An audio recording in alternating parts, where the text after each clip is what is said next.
Hello everyone, welcome back to our channel. आज हामी एउटा नयाँ टपिकमा कुरा गर्नेछौँ। टपिक रहेको छ क्रिस्चियन भनेको के हो। अंग्रेजी शब्दकोशले क्रिस्चियन शब्दको व्याख्या यसरी गरेको छ, जो व्यक्ति प्रभुको रूपमा येशूको प्रतिज्ञामा विश्वास गर्छ अथवा येशूको शिक्षामा आधारित धर्ममा आस्था राख्छ, यो एउटा असल सुरुवातको संकेत हो। अरू शब्दकोशले जस्तै यसले पनि बाइबलीय सत्यता अनुसार क्रिस्चियन शब्दलाई व्याख्या गर्न चुकेको छ।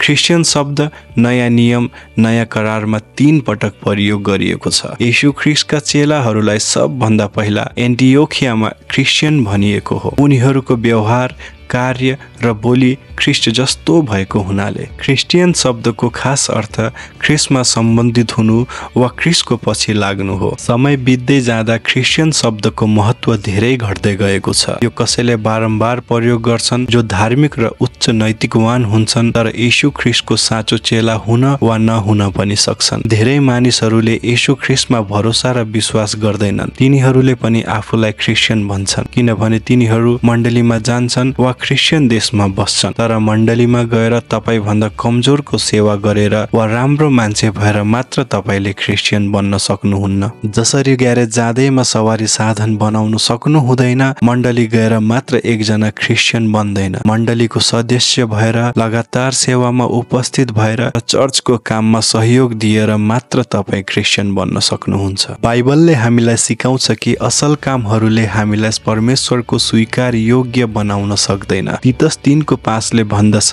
तब हामी आफैले धार्मिकतामा गरेका कामबाट होइन, तर उहाँको आफ्नो कृपा अनुसार पुनर्जीवनको स्नानद्वारा र पवित्र आत्माद्वारा भएको नवीनकरणबाट उहाँले हामीलाई मुक्ति दिनुभयो। त्यसकारण क्रिस्चियन त्यो व्यक्ति हो जो परमेश्वरद्वारा फेरि जन्मेको छ र आफ्नो विश्वास र भरोसा येशू ख्रीष्टमा राखेको छ, किनभने अनुग्रहबाट विश्वासद्वारा तिमीहरूले उद्धार पाएको छौ र यो तिमीहरू आफैबाट होइन, यो त परमेश्वरको वरदान हो। साँचो क्रिस्चियन त्यो व्यक्ति हो जसले येशू ख्रीष्टको व्यक्तित्वमा भरोसा र विश्वास गर्छ कि उहाँ हाम्रो पापको ज्याला तिर्न क्रुसमा मर्नुभयो, तेस्रो दिन बौरी उठ्नुभयो र मृत्युपछि विजय प्राप्त गर्नुभयो। यूहन्ना 1:12 भन्दछ, तर जतिले उहाँलाई ग्रहण गरे र उहाँको नाउँमाथि विश्वास गरे, उहाँले तिनीहरूलाई परमेश्वरको सन्तान हुने अधिकार दिनुभयो। साँचो क्रिस्चियनको चिन्ह अरूलाई प्रेम गर्नु र परमेश्वरको वचनमा भरोसा राख्नु हो। साँचो क्रिस्चियन वास्तवमा परमेश्वरको सन्तान, परमेश्वरको साँचो परिवारको हिस्सा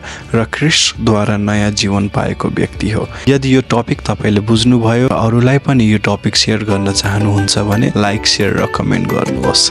धन्यवाद।